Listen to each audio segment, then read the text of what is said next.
Sziasztok ismét! Hamarosan kezdődik a következő előadásunk, amelyet Ferasa Cosplay fog tartani nekünk. Ő nem először jár már nálunk, tavasszal már volt zsűritag is, és jelen pillanatban egy cosplay történelemről, kezdeteiről és az evolúciójáról hallhattok egy előadást tőle, rengeteg képpel, és hát angol nyelven természetesen. Úgyhogy köszöntsétek nagy szeretettel, és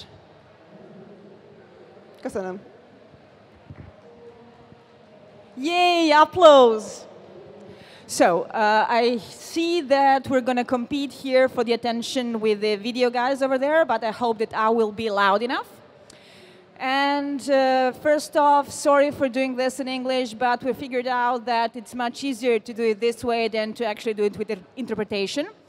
And a bunch of thanks for all of you here who are sticking with me in our little journey through history, because we're going to talk about some pretty damn interesting things, and that is how we got where we are right now. And I apologize for having a shamefully outdated first picture, because this is part of my presentation that I held on Japanism, the convention that I organized. And that was pretty successful. The people were really intrigued by the history of cosplay, so I got many invitations to do it on other conventions, including MondoCon, which makes me particularly happy because I love being here. This is like visiting family, and it's one of my very favorite conventions. So guys, are you ready to start? Yes.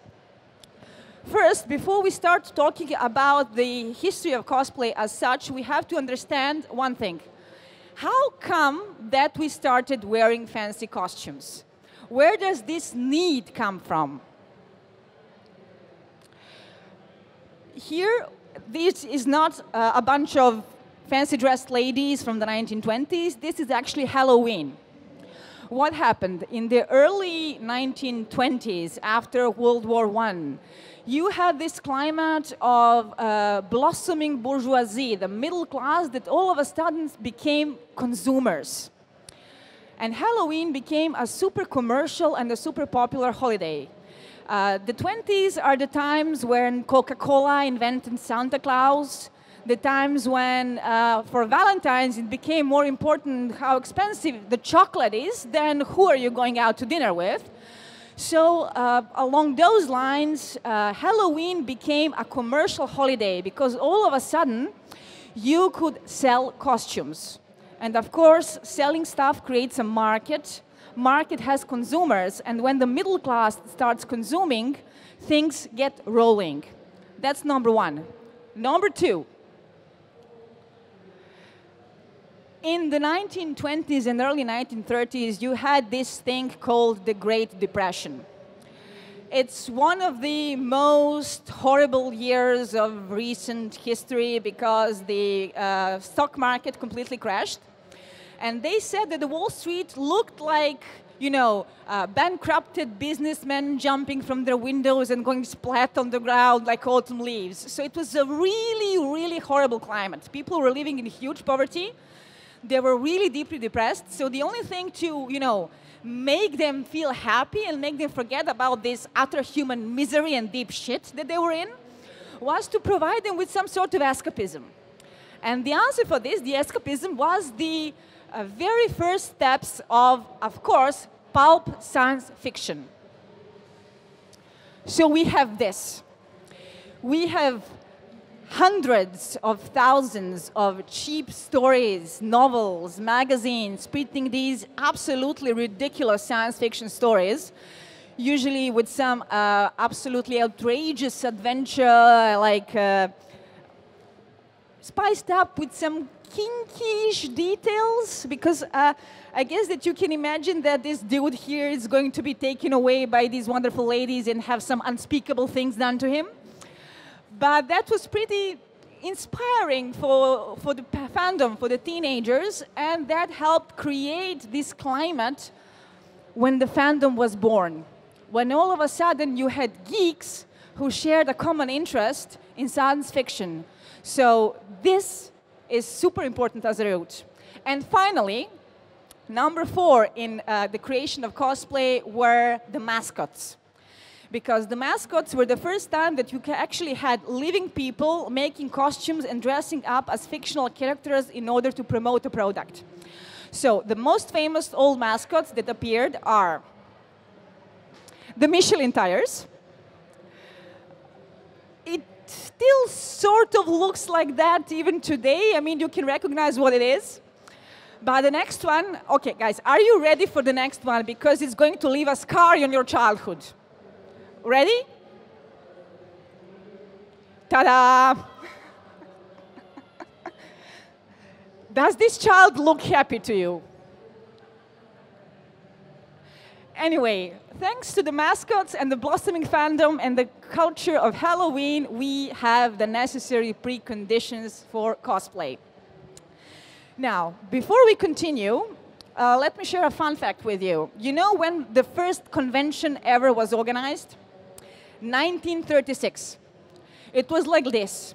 A group of science fiction fans from New York decided to go and meet a group of science fiction fans from Philadelphia. And they met somewhere in the middle of the road, and that's called the first convention in history. There were 9 of them. And the distance between Philadelphia and New York is shorter than between Budapest and Szeged. But it still counts as the first convention ever. The first big convention came in the late 1930s, 1938, 1939, when New York started organizing in proper convention venues these meetups of science fiction fans. And this is when the first actual cosplay took place. This is a screenshot from a movie based on a novel from H.G. Wells called Things to Come. And these costumes served as inspiration for the very, very first cosplayer ever. This is the dude. His name is Forrest J. Ackerman. He was a huge science fiction nerd and an Esperanto enthusiast, meaning that maybe you're familiar with this, maybe not. Esperanto was one of those failed attempts of introducing artificially invented language that will unite humanity and promote world peace. It was quite popular between the 2 world wars. We all know how that ended. But anyway, the point was that he was an Esperanto enthusiast, and he was wearing this funny costume inspired by the movie that you've seen. And he was greeting all the convention visitors in Esperanto, pretending to be an alien. There is actually a deeper level to this particular story. The lady standing next to him is called Myrtle Douglas. Now, Myrtle Douglas was his, now I would say girlfriend, but things were a bit more complex than that. Perhaps it's better to call her his sugar mommy, because she was 14 years older. He was in his early 20s, she was in her mid-30s. And she was the one who was an expert seamstress.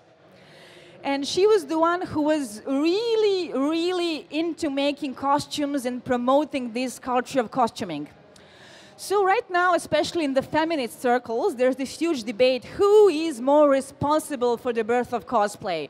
Is it Forrest J. Ackerman, because he's the first one who actually wore the costume and promoted it? Or is it Myrtle Douglas, whose idea it was, who made the costumes, and who is sort of responsible for making it happen? What you see here is also quite important, because this is the first transformation costume in history. See her skirt? Ta-da! But anyway, they were considered to be sort of a power couple of the convention scene in the 1930s and the 1940s. And it is said that thanks to them, the fandom that we know now, that you see around yourselves right now, was born. Now, what happened with them? Forrest J. Ackerman continued to be a hugely celebrated geek and fan. He had the biggest collection of science fiction movie props ever. He won the Hugo Award, which is, by the way, a super classy award given only to the people who truly contributed somehow to the history of science fiction and fantasy. And the name of his award was to the #1 fan ever. He personally published magazines and fanzines and promoted geek culture as much as he could. And people like Stephen King and George Lucas thanked him for publishing their first works and helping them at the beginning of their career, because without him, many of their work wouldn't have been possible. What happened to her? Myrtle Douglas broke up with Forrest J. Ackerman because at some point, she didn't want to quit smoking, and he said, quote, "I cannot have sex with an ashtray." The end of her life was actually pretty bizarre because she discovered nudism and ended her life refusing to wear clothes unless she's outside. So you have this super quirky paradox that the mother of cosplay ended up refusing to wear clothes. Now, apart from these two, back in those years, you had quite a lot of very interesting cosplay projects. But as you may see, all of these are original costumes. They are not specific characters. Even Forrest J. Ackerman's costume, which is, by the way, called futuristic costumes, you really have to break your tongue in order to pronounce it. I have no idea why they thought that it was a good name, but never mind. What you can see here are original designs that people crafted because they wanted to look like cool aliens on stage, and that was perfectly fine. You had mascots as well, but these are officially ordered by the publishing companies who wanted to promote their works through people in costumes. This is Ming from Flash Gordon, and this is A Magnificent Maleficence, Angelina, Eat Your Heart Out. But the first time in history that you actually had a fan coming to a convention dressed as a specific character was this dude. His name is Bruce Peltz. As you may see, he was already a gentleman in his finest age when he started cosplaying. And this here is a character whose name I cannot pronounce. It's from Edgar Rice Burroughs' novels. I think it's... Never mind. Anyway, this is the first cosplay of a character made by a fan, worn at a convention. We're talking about the early 60s. Now, when we are the topic of the early 60s and when we are talking about Star Trek, because I see many lovely Star Trek people here in the audience. Long live and prosper. I cannot do it with my left hand. Sorry. We should know that Star Trek was pretty much responsible for development of cosplay in the 60s. What happens? Before we continue, I want to tell you about someone. There's this amazing lady whose name is Karen Schnabel. She lives in LA. Right now, she's getting close to her 70th birthday, and she still cosplays. And why is she important? Because she was never a celebrity. People nowadays don't remember her name. And yet, she was one of the absolutely most amazing cosplayers that you can imagine. And she was the one who pioneered it all on this high level that we see today. And as you are going to see later in the presentation, without Karen Schnabel, none of this would have been possible. And you're going to hear why. I had the honor to actually talk to Miss Schnabel, who is a true darling and who is so enthusiastic about cosplay. Ask her anything even now, and she'll be more than happy to share so many things about how it was back in the 60s and the 70s. And the photos that I will show you now come from her personal archive, meaning that you cannot find this stuff on the internet. This is Miss Schnabel. This is actually one of the first cosplays ever, as such, from Star Trek. And you can see that back in the 70s, she was quite a looker. And she and her team made rather amazing and ambitious projects. About this one, back in the 70s, 60s, what she says that was the biggest problem for them was how to get references. Because references were scarce. You had a TV show airing on television. You could not tape it because VHS did not exist. You could not stop the image from moving because it was a goddamn television. You couldn't do anything. So what they tried to do is to actually take photographs of their TV screen, which didn't really work because the pictures came out shitty and blurry. So in the end, they collected money to bribe the security guard who worked in the studio where the series was shot, and that's how he took some pictures of the costumes. Now that's dedication. Here is a Slave Leia costume that she did, which is, of course, quite liberal, not only in the sense of sexuality, but also in the sense of how she interpreted the costume. Here is one of my very favorite pictures because you see that the costume was produced with really highest possible quality, even back then. Because now we like to think that without all these super fancy materials that we have available, many of the stuff that we want to make are not possible. That's bullshit. You can make whatever you want if you're dedicated enough, including such complex projects. And I think that this is one of my favorite old pictures, and you know why? Because we all believe that Nekomimi is invented by the Japanese in the late 20th, early 21st century, right? We all think that it's one of those super contagious and extremely dangerous things that came from Japan and that make the number of your brain cells go down as you watch the Nekomimi shows. No offense. But here you can see that it's more like reinventing the wheel. All of this stuff existed long before, and even back in the early 70s, they had this animal ear fetish and they were rocking it proudly. This is Karen Schnabel's favorite personal project. Does anyone happen to know the name Roger Zelazny? Yeah, of course. Roger Zelazny wrote a series of novels called Chronicles of Amber. Chronicles of Amber were the first novels ever that introduced the idea that the power struggles to get the throne can be equally interesting in fantasy, like fighting dragons or marrying princesses, or, I don't know, trying to find the proper volcano pit to drop a ring into it. The concept was that these super powerful throne games could be thrilling and exciting, and basically that's where George R.R. Martin stole all his ideas from. Roger Zelazny was a huge name in the 70s. Maybe we will rediscover him now because there's a TV show being produced based on his work, but this project is particularly important because Karen Schnabel and her team worked with Zelazny himself, who gave them direct instructions and ideas on how to make the costumes for his characters. And I think it's one of the cosplayers' biggest dreams to work with the author in bringing to life the characters that haven't been visualized before. The character she did is Deirdre. And this is their most award-winning project. It is inspired by Disney's Fantasia.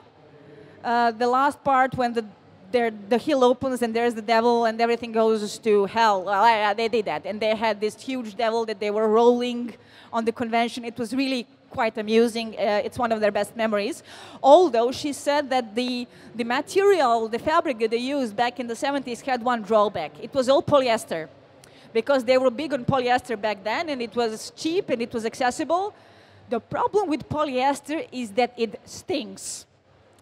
So when asked to describe the mood at the conventions in the 70s, she says, glorious cosplays, and everybody was stinky.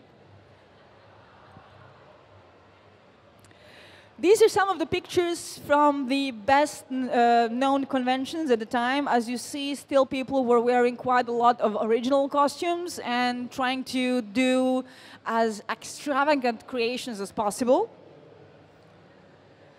Of course, you always had this popular Barbarella space ladies, whatever. You know, you see the style. It has to be the 70s. It's not possible to have it any other way. I put this on purpose because when you search for group cosplay projects from the 70s, 90% of the stuff you find is ElfQuest. Does anybody know ElfQuest? Of course not. And why? Because it shows how popularity of a fandom, of a franchise, is fleeting.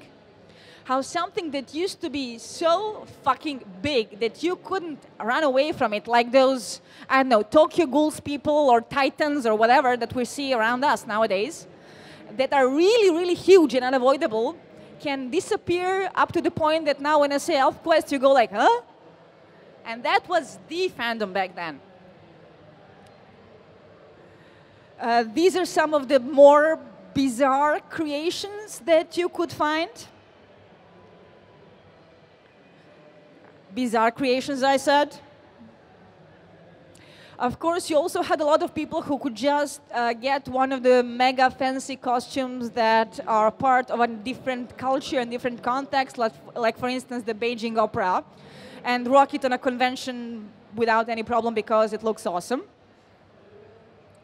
Or the nice people here who look as if they ran away from something between a Venice Ball and a Dark and Gothic festival. And of course, we have Star Wars. As you may see, people were quite creative in trying to reconstruct some of the rowboats. I like how they use the aluminum foil. And more Star Wars. And more Star Wars. By the way, this is not the same Yoda as the one in the picture before. And more Star Wars. Obviously, this was done as a cosplay before Empire Strikes Back came out, and I think that these guys were very, very uncomfortable when they found out certain things. I really feel sorry for them. Red Sonja. Okay, do we have minors around? Because this is an introduction of a very particular branch of cosplay which was big in the 70s, which is called Naked Lady cosplay. I had to ask for a special permission to show you some of the next pictures because it's very... Okay, I'm not going to spoil, you're going to see that for yourself, but it was the 70s. It was the aftermath of the flower power revolution, of the free love movement, of people who were, you know, coming out with their sexuality right there in the open for everybody to see. So these pictures reflect the spirit of the era quite a lot. And I'm very, very sorry for you for having to see this. Okay, gender equality, it's perfectly fine for dudes to do it as well. And the ladies who could still find some good measure in all of this, but not always. This lady is actually pretty famous. Why? She's doing a cosplay from a book called Nightwings by Robert Silverberg. And I'm a second-generation geek, which means that my mom is a huge geek herself, so that's how I got to read a lot of the old stuff from the 60s and the 70s, so I know this book.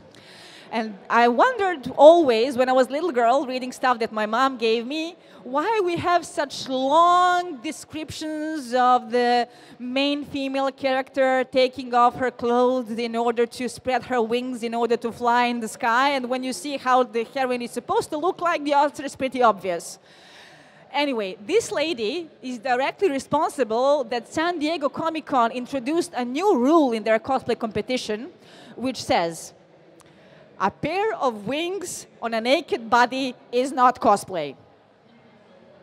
By the way, this is a censored picture. I had to cut out the lower half. And then we have this. Like what? Like, why? Like, Jesus. But okay, it made him happy, I guess. Now, this is a very, very important photograph for the history of cosplay. We go back to Karen Schnabel and her team. The place is San Diego Comic-Con in 1983. They were doing this huge Captain Harlock group project, as you may see here. And the thing was that it happened that at that convention there was a Japanese journalist. And this Japanese journalist's name is Nobuhiro Takahashi. And he came there to report on how they do them conventions in the West. And he saw these guys. And he was absolutely amazed that in the West you had a group of dedicated people doing costumes from a Japanese franchise, Captain Harlock. Leiji Matsumoto was, by the way, pretty popular back then. And he was amazed not only that they were wearing costumes, but his mind was blown by the fact that they were acting in character. That came as a shock, that they actually spent effort to completely copy the body language, the expressions, the posture, everything of these characters, so that he said he had impression that he was seeing the characters come to life in front of his very eyes. Because we all know that for true cosplay, it's very important to always be in character. That's why all of you who know me as Cersei Lannister think I'm a bitch. Anyway, Mr. Takahashi went back to Japan, and there in Japan, he wrote an article that you can see here, which is super important for one thing. For the very first time in history, he uses the word cosplay. He is the one who invented it, from costume, which is obvious, and play, which is supposed to reflect this acting component. And in this article, Mr. Takahashi encouraged more Japanese cosplayers to start participating in this hobby. And this is why everybody believes that cosplay is a Japanese invention. It's not. Japanese only took it, made it perfect, and re-imported it back to the West. Some of the most important Japanese titles and anime projects that were really, really super inspirational for cosplay back then are, of course, Captain Tsubasa, because it's easy to make this costume and it's very iconic and easy to recognize. Then Mazinger Z, which actually had the first attempts at recreating a mecha suit out of cardboard and whatnot. And of course, Miss Lim from Urusei Yatsura, who was a Japanese introduction to this scantily clad, edgy cosplay that still sort of rules their market until nowadays. This is Comiket. Comiket is one of the biggest conventions worldwide. Do you know how many visitors it has? 500,000. So it's like the population which is bigger than the second biggest town in Serbia coming to Tokyo for a convention. And Comiket dictates the rule of Japanese cosplay even nowadays, and Japanese cosplay's evolution was quite different than what we have now. And let's see how. This is Reika, one of the best-known Japanese cosplayers, a super famous, super professional lady who is mostly known for crossplay because she really, really likes doing male characters. And she symbolizes the style of Japanese cosplay, which is, the focus is on the character, not on the cosplay. You do not appropriate the character, you have to adapt yourself to the character to the highest possible extent that is achievable for a living, breathing human being. For cosplay competitions, you do not do skits, you do not do performances. The only thing that you do is basically posing in character, because they believe that an elaborate skit would sort of ruin the impression of the character because you appropriate it and give it something else to do. And finally, for a very, very long while in Japan, it was a taboo to do cosplay of living people. Like, it was okay to do anime characters and manga, but if you wanted to do, I don't know, a guy from a Japanese drama or a movie, you wasn't supposed to do that because it was a living person, and because you do not resemble this person enough, you were sort of disrespecting the person and disrespecting the character. This changed recently, when Marvel cosplay became super popular and the Japanese started doing it as well, so it's not the same any longer, but for a very, very long while, they insisted on this idea that it's a big no-no to do cosplay of living people. Here are some of the other Japanese cosplayers. You see that even their style of makeup is radically different than what we have here in the West. Okay. Now, Japan had its big explosion of pop culture export in the second half of the 90s. You know what happened? All of a sudden, you had Dragon Ball on TV, or Sailor Moon, or, I don't know, Naruto a little bit later. The idea was that all of a sudden, it was super accessible to have these Japanese products everywhere, because first and foremost, they were cheap. And kids love that. And kids love this different approach to entertainment, which included sex and violence for something for teenagers, and yay, hooray for sex and violence. Point being that all of a sudden you had teenagers getting hooked on Japanese stuff, starting to study Japanese pop culture, starting to study conventions, and flooding conventions, which used to be something which was a little bit for the older geeks, for fans who were in their 20s and 30s, and all of a sudden you get faced by a horde of teenagers dressed as Dragon Ball Z or as Sailor Moon. And that was actually the turning point, because that was what made conventions mass, in the sense that it was the moment when they started selling tickets, and when they started becoming not something which is a niche for the geeks, but something which is a major pop culture event for the youth. And given that we all know that kids are always eager to dress up, and they thought that cosplay is Japanese, so therefore it has to be cool, this is how cosplay became something that we see all the time everywhere. So, soon enough, we had floods of Dragon Ball everywhere, and Sailor Moon, and we ended up with this. Because nowadays, I think it's absolutely impossible to even try to imagine a convention without cosplay. But what does it all mean? You know who this lady is? It's Yaya Han, the one and the only. I put her here on purpose because, first, she is the first major professional cosplayer that ever was. And second, she turned this into a business. She introduced the idea of cosplay celebrities, of people who can actually go from one convention to another, dressed up as fictional characters, and who get huge salaries for that, and who can actually turn it into a very profitable career. And in a way, one has to admire her for that, because I think that everybody dreams to live off their hobby. And thanks to people like Yaya Han, that was actually made possible. I had the opportunity to meet her a couple of years ago in Romania, and she's really an excellent professional.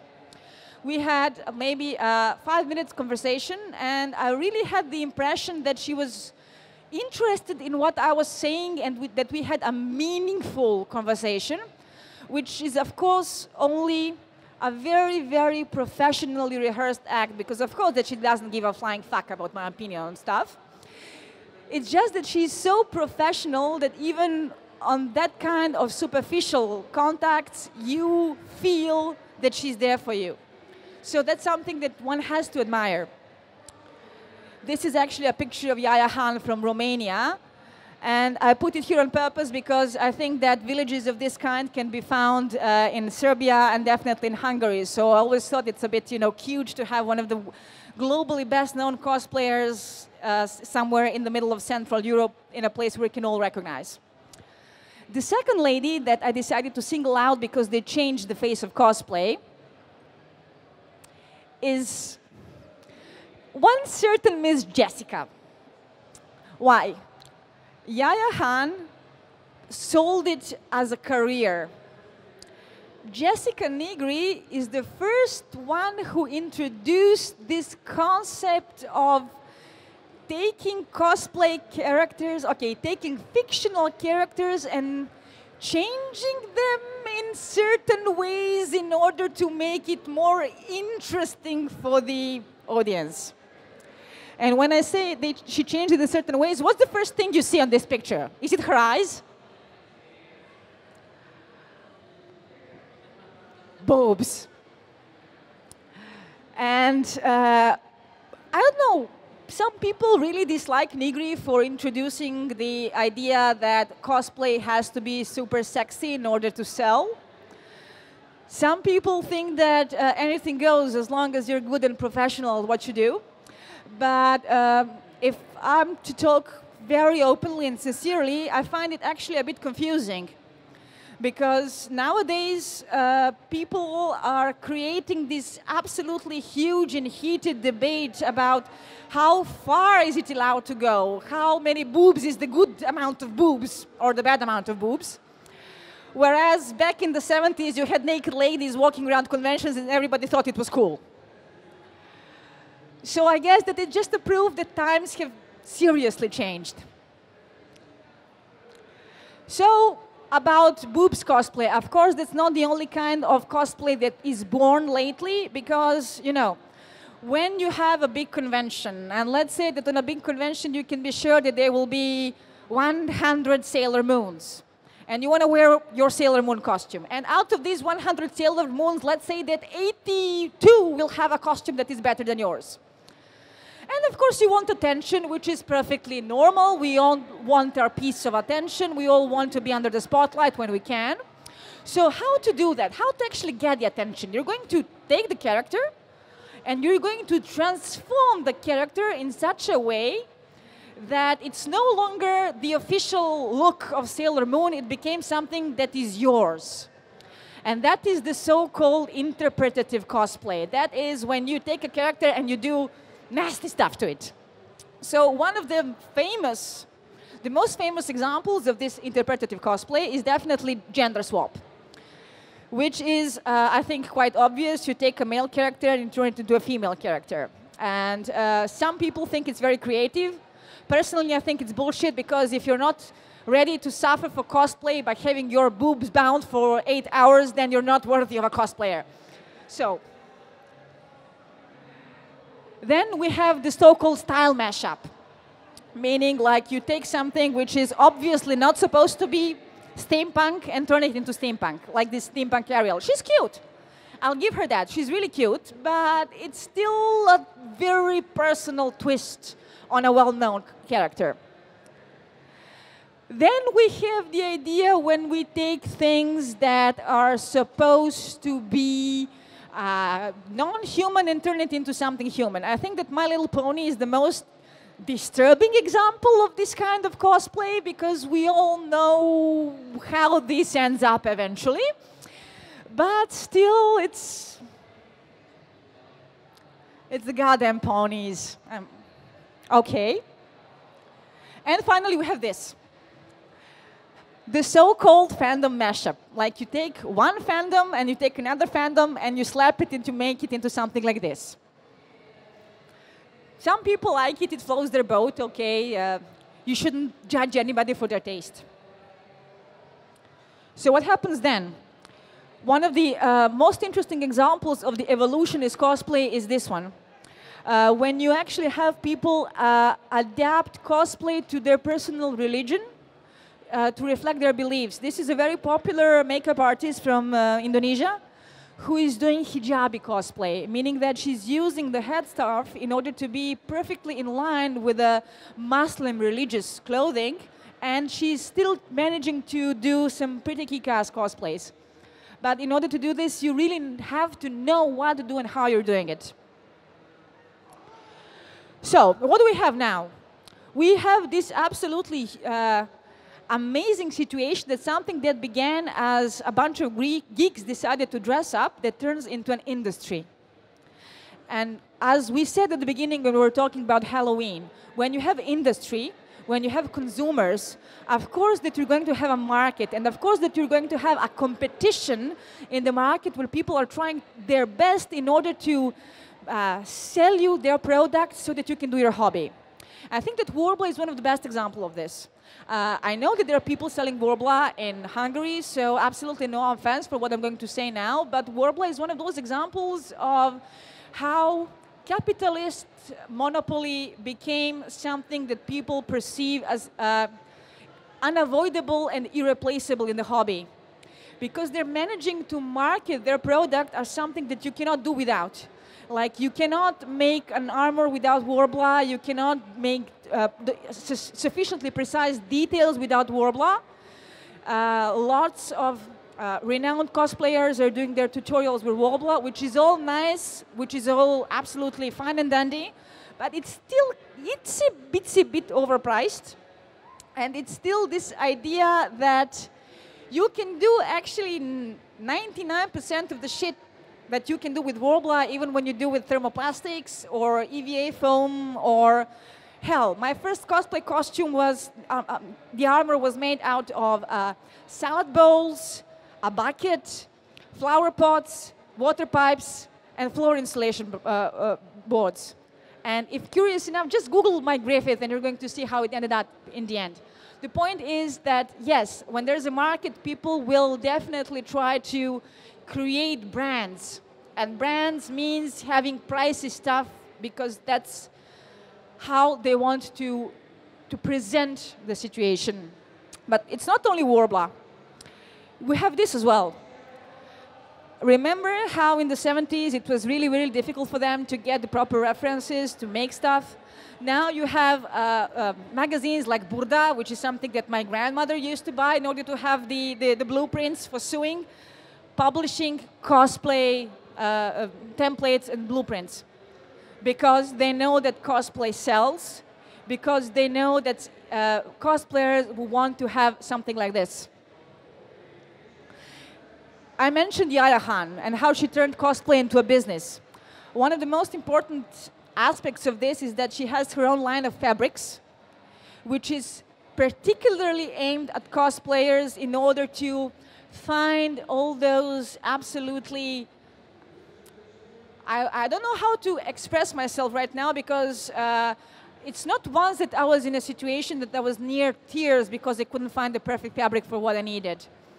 And when you have it all, you know, pre-made for you and readily available, and you just go to the right shop and get the right color and the right amount, it makes the life so much easier, but it also brings us back to the point that it's all becoming an industry. Don't get me wrong, I'm not saying that it is bad that we have a cosplay industry. It's just the evolution that we're going through. And personally, I would love to have access to these guys. They're unfortunately now available only in the States. And finally, we have the so-called cosplay kits. The companies understood very, very well that cosplayers promote their products. Meaning you invest your time, your money, your effort, your blood, sweat, and tears into making something that will promote their product. You're basically becoming a walking, talking commercial for what they're trying to sell, their franchises, their branches. And after a while, they figure out that instead of issuing lawsuits, it's way better to help cosplayers do their good work, because like that, they're getting free marketing. So lately, a lot of companies are making these cosplay kits where you can just, go to their webpage and download all the references you need. You see the dress from several angles, you see the details, you see the color scheme, everything you need in order to make a costume. And just imagine what we have now with this, and those poor souls that had to collect money to pay off the security guards in the studio to take pictures of their Star Trek uniforms. I think we went a long way. And finally, these guys are pure evil. And you know why? they're one of the companies that not only helps out the cosplayers by giving them cosplay kits and how to make their costumes, they are creating their character design fully aware that they want to attract cosplayers. Because when you take a look at the characters, they're all super fancy, very iconic, very recognizable, but at the same time, they're not too difficult to make. Yes, of course, it requires a certain level of skill and dedication, but it's not impossible. It's nothing that will intimidate cosplayers from not trying to pull it off. And then they issue skins. They make you, create 10 versions of the same character. And it's basically promoting their franchise like nothing else. Recently, I was in Bulgaria on a game cosplay competition, and out of 62 participants, 48 were from LoL. Which means that League of Legends is doing a pretty good job in how they use cosplayers for their own needs. Now, about some controversies. I don't know about the Hungarian scene, but in the Serbian cosplay scene, there's drama, right? There's drama everywhere. Drama is unfortunately part of our daily lives. And the thing here is that this particular TV show is very often singled out as that thing that made cosplay full of drama. It was a sci-fi channel reality show where they used the omnipresent Yaya Han along with some other cosplayers in order to create a reality TV competition. And all of a sudden, they presented the hobby instead of as we're all geeks and we're all trying to have fun and wear the characters that we like and create stuff with our own two hands. So we're here to help each other out and, get advice on how to craft certain things. They presented this as an everlasting battle for Facebook likes and for popularity and for stardom and for how to become a celebrity in 10 easy steps. And this show is often named that it is responsible for making cosplay more mainstream, because a lot of people who are not really into the convention scene after this TV show started to know about cosplay. They were like, oh yeah, that's the thing when people were fighting who's going to win the competition. But on the other hand, it's also responsible for artificially introducing a huge amount of toxicity in the hobby because they needed it in order to have more drama, and drama sells reality TV. But that kind of toxicity started spreading. And unfortunately, it's one of those situations where very often real life imitates television, and cosplayers started identifying with some of these characters in the reality TV show, and things went out of hand. So I guess that we would have had drama even without the heroes of cosplay, but it's always nice to point your finger at something and says, yeah, kill it with fire. They're the ones to blame.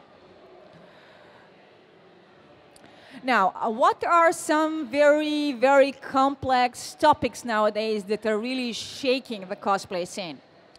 One is cosplay is not consent. So, like, we have Nigri and her boobs.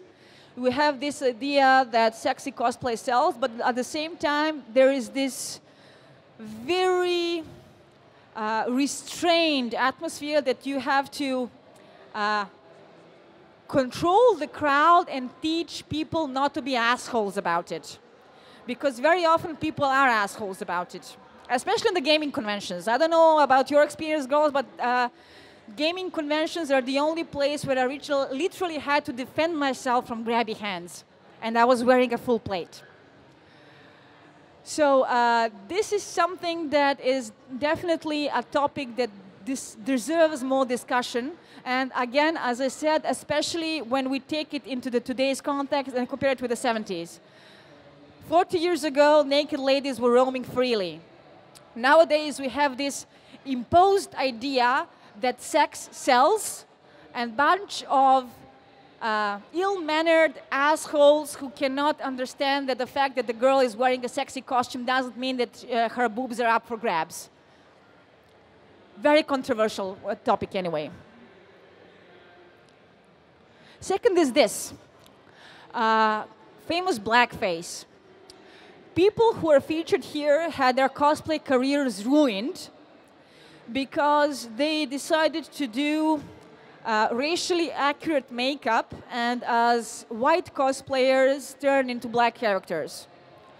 It's again a very touchy topic that deserves a lot of very, very careful wording on why certain arguments stand and why certain arguments are bullshit.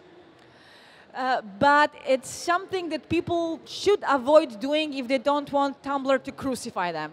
Because literally, people had their lives ruined because of this. Then, of course, there's the cos-positive movement. The idea that cosplay should not have a body type, which is something which is absolutely lovely.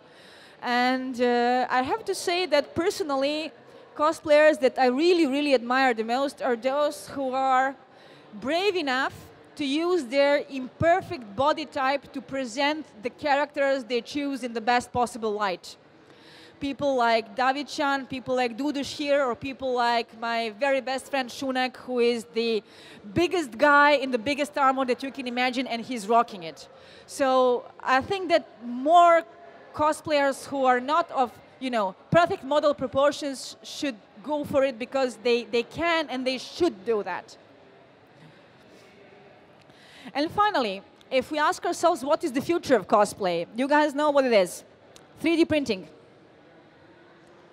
That's something that is becoming more and more popular nowadays. I mean, of course, there is a situation when you actually have to create that thing in a computer program before you press the button and have it printed out for you. So for now, it's still not widespread enough that you can just download a finished model of a gun from the internet and press the button and have it for you. So you have to still know some shit and invest some effort. But it is quite possible that in the future, 3D printing would completely change the face of cosplay because all the stuff that was unattainable now becomes just one button click away. And I know that many competitions around the world are trying to prohibit 3D printing because of this, because it is not seen as something that is really crafting. I'm not sure how you're going to take things in Hungary. We are in Serbia still not big enough to have 3D prints in the first place in order to have special rules about them. But I firmly believe that in the future that is something that must be taken into consideration because it will make cosplay more accessible, there will be more people wearing more awesome stuff, but the crafting component will be way different.